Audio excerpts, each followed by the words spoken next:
I've got some baby spinach all rinsed up and ready to go. Mix up with some cut up okra. Got a nice big pot there, boys. And some diced up pumpkin. There's only one thing we could be making today. And I mean to say this one is for all the requests I've been getting for people outside the Caribbean who wants to make that Trinbagonian style callaloo. I mean to say my friends in the rest of the Southern Caribbean will know this as well. And I'm sure you guys will have your own version. However, this is for all of us living outside the Caribbean who can't get the fresh dasheen bush leaves, that freshly grated coconut, that blue crab that we could just go down Sunday morning market and get. There's been a lot of requests and I'm going to give all the flavor for days. By the way, comments. I know people's going to comment quite a bit and talk, that's not real callaloo, that's not how my mommy used to make. Well, it's not supposed to be. But by the way, the shoulder's broad. Bring the comments, man. We'll have a good discussion. So in today's recipe, an unconventional Trinbagonian style callaloo. I've got a nice deep pot here, medium high heat, 1 tablespoon of vegetable oil. If you want to use olive oil, go for it. It's going to add some nice flavor to that. This step is a little bit different than when you're making traditional callaloo, simply because we're trying to build flavor that would naturally come with the ingredients if you were down in the Caribbean. So first up, we're going to go in with some diced up onion. And what I have here is 3 cloves of garlic that I just smashed. That will all break down later on in cooking. I've got here some green onions or scallions. And all of the ingredients that we use here today, I'm just going to turn my heat down to low. All the ingredients we use here today will be down in the description of the video. A bit of fresh thyme, as well as some fresh ground black pepper. And all we want to do at this point is to sweat that down for about 3 minutes. Again, we're building flavor from the bottom up. Next up, what we're going to go in with is the chopped up baby spinach. Remember to use baby spinach. It will be more tender and give you the consistency of dasheen bush leaves or taro leaves. Just going to move that around a bit in there. Remember to wash it, drain it as best as you can. Chop them up, give it a rough chop, and then toss it into the pot. At first, it may seem like a lot of spinach. Well, I have a huge pot here, but it will seem like a lot of spinach, but it will all wilt down.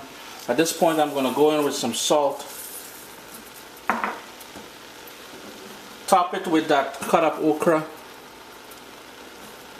or okra, as we say down in the Caribbean. Curry okra. That was a wicked tune back in the days. And I have here some diced pumpkin. If you cannot get pumpkin, you can certainly use squash, butternut squash, all those different things like that. And I have it in water simply because I cubed it up before and I didn't want it to go discolored. Toss that in there. You would have noticed with my scotch bonnet pepper here, I put it in whole simply because I want flavor from that and I don't want the raw heat. If later on I were to burst that, so be careful when you're stirring this not to break it. It will release that Caribbean sunshine, that fire. Straight out of a can, coconut milk. We still need some more liquid to bring this all together. So what I have here is 1 fish stock cube in 1 cup of water, hot water that is, boiling water. And the reason why I'm using fish stock or seafood stock is because I want to duplicate that flavor we would get from using fresh ocean caught crabs in this dish. Now later on we will be adding some crabs to this. Well, crab meat that is. Let me just turn my heat up to high just to bring this to a boil. But it is straight out of a can, yes. Some of you probably getting all tizzic right now because Chris making callaloo with crab meat from a tin. Watch man, it's all about flavor here, and when you can't get something, you use what's there. And this is what I'm trying to show you guys today. So I'm going to give that a stir, bring that up to a boil, then we're going to put the lid on there and let that reduce for about anywhere from about 40 to 50 minutes. We've got a nice bubble going on here. And this is the can of crab meat that I'll be using, but it is usually packed in water. And there's a ton of flavor in there. If you guys know me, I usually do not use anything from a can, and when I do use stuff like canned beans and peas and stuff like that, I usually drain that water out and toss it out. However, there goes that in there for some of that. You know, we're trying to get that crab flavor, as I keep saying. Put that in there and let the pot continue simmering away. It's been going for about 40 minutes now, and this is perfect consistency for me. But here's the thing, guys, we got to break this down. And the old school way of doing that is with this swizzle stick here, and that's what I'm going to use. If you choose to use one of those submersion blenders, please only pulse, pulse, pulse, and don't let it go for long, or you will risk it going frothy. At this point, what I would recommend too is to turn the heat off so you don't have too much action going on in there, so it doesn't jump back at you when you swizzle it. The other thing I forgot to mention, that scotch bonnet pepper is still in there. Remember, you can fish it out at this point and get rid of it. I like that fire, I like that flavor. So all we're doing is pretty much working this with the swizzle stick with the action here that I'm doing.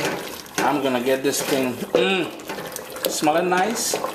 Taste it for salt, adjust accordingly. And remember, we didn't add that canned crab meat yet. Only after we do this step are we gonna add that crab meat to it. It's a beautiful consistency, guys. If you've never cooked with okra before, you will know it gives it a slimy consistency. But that is what good callaloo is all about. Taste it for salt, adjust accordingly. And now we've got that canned crab meat to go in there. Just gonna flake that all in there. In the can of the crab meat, you will see it's protected by this sort of paper, so be mindful of that. So don't just go pouring it all into there. Fold that in there, and then you know what? This callaloo good for days. So there we go, guys. What you're looking at, I'm just about to stage this picture here. So this is why it's in the sort of gravy boat here.